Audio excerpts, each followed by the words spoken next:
black and white.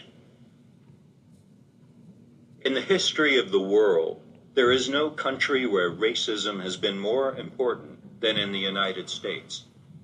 How did this racism start? How might it end? Another way of asking the question might be, is racism natural? Maybe history can help answer these questions. If so, the history of slavery in North America could hold some clues, because we can trace the coming of the first white people and the first black people to this continent. In North America, slavery became a widespread substitute for paid labor. At the same time, whites came to believe that blacks were not their equals. For 350 years, blacks would suffer inhumane treatment in American society because of racism, which combines ideas about black inferiority with the unequal treatment of black people. Why turn to slavery? Everything that happened to the first white settlers pushed them toward the enslavement of blacks. In Virginia, the settlers who had survived the starving time of 1609 to 1610 were joined by new arrivals. They were desperate for labor to grow enough food to stay alive, but they wanted to grow more than corn. The Virginia settlers had learned from the Indians how to grow tobacco, and in 1617, they sent the first cargo to England. The tobacco brought a high price. Even though some people thought smoking was sinful, the planters were not going to let such thoughts get in the way of making a profit. They would supply England with tobacco. But who would do the hard work of growing the tobacco and preparing it for sale? The settlers couldn't force the Indians to work for them. The Indians outnumbered the settlers. Even though the settlers could kill Indians with their guns, other Indians would massacre settlers in return. The settlers couldn't capture Indians and make them into slaves either. The Indians were tough and defiant. And while the North American woods seemed strange and hostile to the settlers, the Indians were at home there. They could avoid the settlers or escape from them. Maybe the Virginians were angry that they couldn't control the Indians. Maybe they envied the way the Indians could take care of themselves better than the whites did, even though the whites thought that they themselves were civilized and that the Indians were savages. In his book, American Slavery, American Freedom, historian Edmund Morgan imagines how the colonists felt about their failure to live better than the Indians or to control them. The Indians, keeping to themselves, laughed at your superior methods and lived from the land more abundantly and with less labor than you did. And when your own people started deserting in order to live with them, it was too much. So you killed the Indians, tortured them, burned their villages, burned their cornfields, but you still did not grow much corn.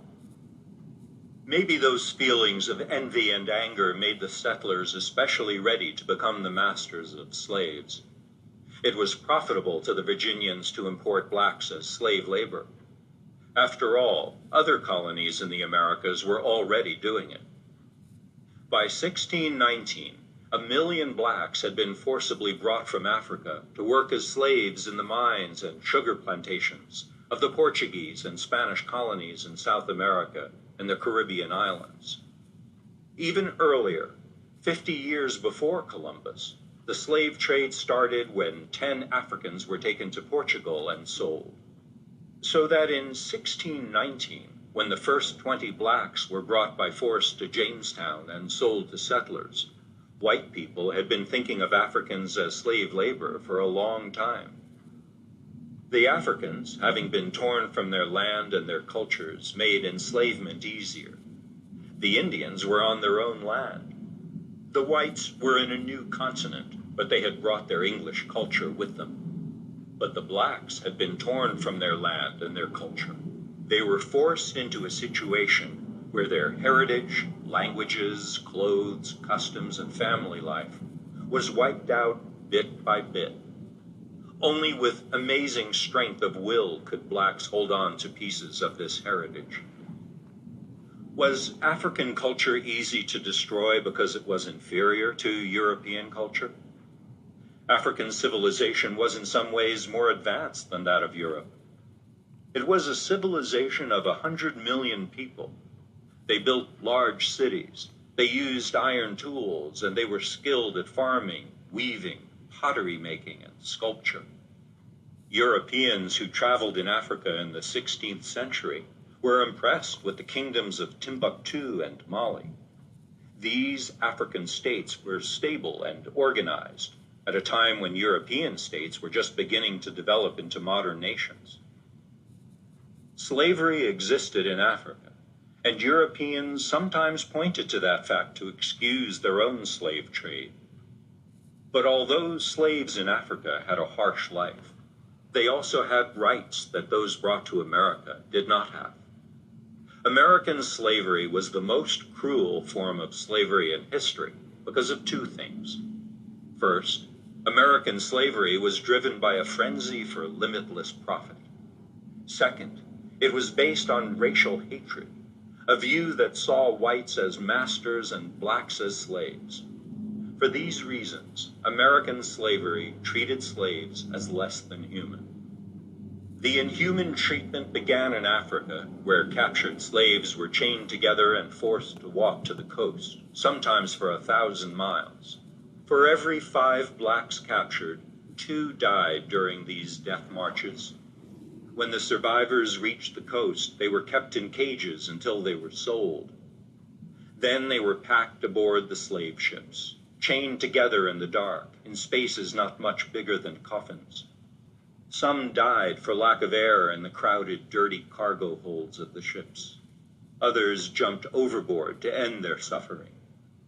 As many as 1/3 of all the Africans shipped overseas may have died during the journey. But the trade was profitable, so merchants crammed the blacks into the holds of the slave ships like fish. At first, the Dutch were the main slave traders. Later, the English led the trade. Some Americans in New England entered the business too. In 1637, the first American slave ship sailed from Massachusetts. Its holds were divided into racks, 2 feet wide and 6 feet long, with leg irons to hold the captives in place. By 1800, somewhere between 10 million and 15 million black Africans had been brought to the Americas. In all, Africa may have lost as many as 50 million human beings to death and slavery during the centuries that we call the beginnings of modern civilization. Slavery got started in the American colonies because the Jamestown settlers were desperate for labor. They couldn't use Indians, and it would have been hard to use whites. But blacks were available in growing numbers thanks to profit-seeking dealers in human flesh. And the terrible treatment Africans suffered after being captured left many of them in a state of helplessness. All of these things led to the enslavement of the blacks. Fear and racism. Were all blacks slaves? Maybe the settlers considered some blacks to be servants, not slaves. The settlers had white servants too. Would they have treated white servants differently from black ones? A case from colonial Virginia shows that whites and blacks received very different treatment. In 1640, 6 white servants and 1 black started to run away. They were caught. The black man, named Emmanuel in the court record, received 30 blows with a whip. He was also branded on one cheek and sentenced to work in shackles for a year or longer. The whites received lighter sentences. This unequal treatment was racism, which showed itself in feelings and in actions. The whites felt superior to the blacks, and they looked at blacks with contempt. They also treated the blacks more harshly and oppressively than they treated each other. Was this racism natural? Did the whites dislike and mistreat the blacks because of some instinct born into them? Or was racism the result of certain conditions that can be removed? One way to answer those questions is to find out whether any whites in the American colonies viewed blacks as their equals. And evidence shows that they did. At times when whites and blacks found themselves sharing the same problems and the same work, with the same master as their enemy, they treated each other as equals. We don't have to talk about natural racial dislike to explain why slavery became established on the plantations of the American colonies. The need for labor is enough of a reason. The number of whites who came to the colonies was just not enough to meet the needs of the plantations. So the settlers turned to slaves to meet those needs. And the needs kept rising. In 1700, Virginia had 6,000 slaves, 1/12 of the colony's population. By 1763, there were 170,000 slaves, about half the population. From the beginning, black men and women resisted their enslavement. Through resistance, they showed their dignity as human beings, if only to themselves and their brothers and sisters. Often they used methods that were hard to identify and punish, such as working slowly or secretly destroying white property. Another form of resistance was running away. Slaves just arrived from Africa, still holding on to the heritage of village life, would run away in groups and try to set up communities in the wilderness. Enslaved people born in America were more likely to run off alone and try to pass as free. Runaway slaves risked pain and death. If they were caught, even planning to escape, they could be punished in terrible ways. Slaves were burned, mutilated, and killed. Whites believed that severe punishments would keep other slaves from becoming rebellious. White settlers were terrified of organized black uprisings.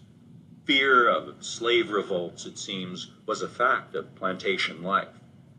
A Virginia planter named William Byrd wrote in 1736 that if a bold slave leader arose, a man of desperate fortune, he might start a war that would tinge our rivers wide as they are with blood.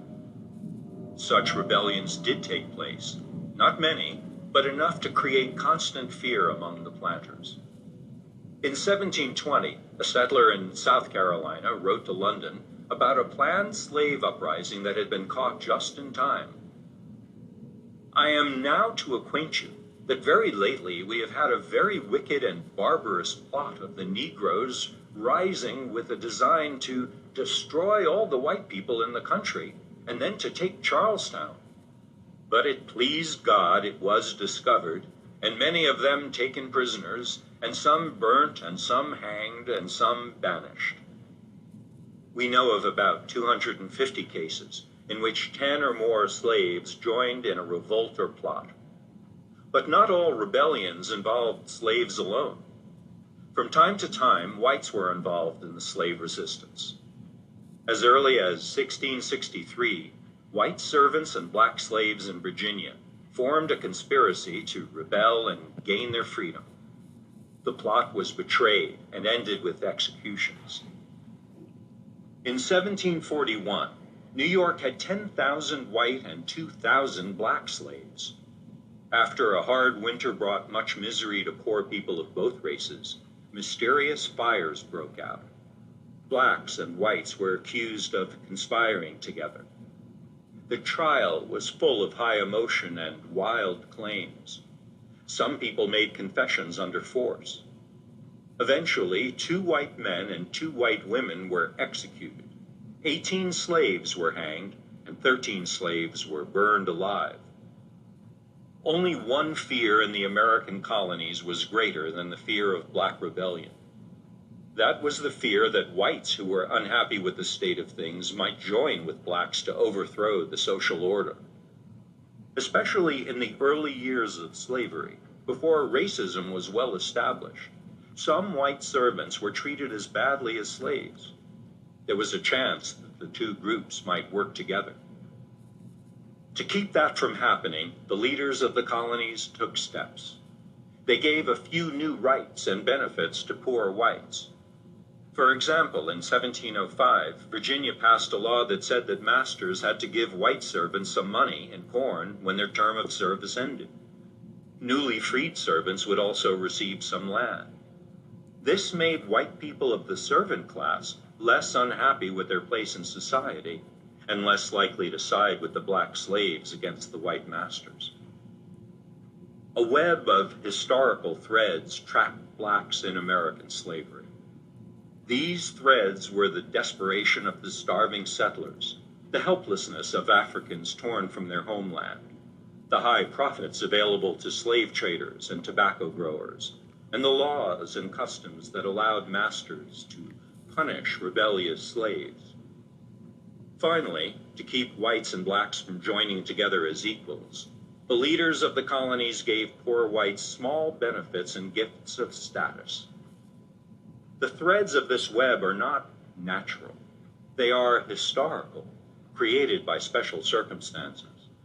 This does not mean that they would be easy to untangle, but it does mean that there is a possibility for blacks and whites to live together in a different way, under different historical circumstances.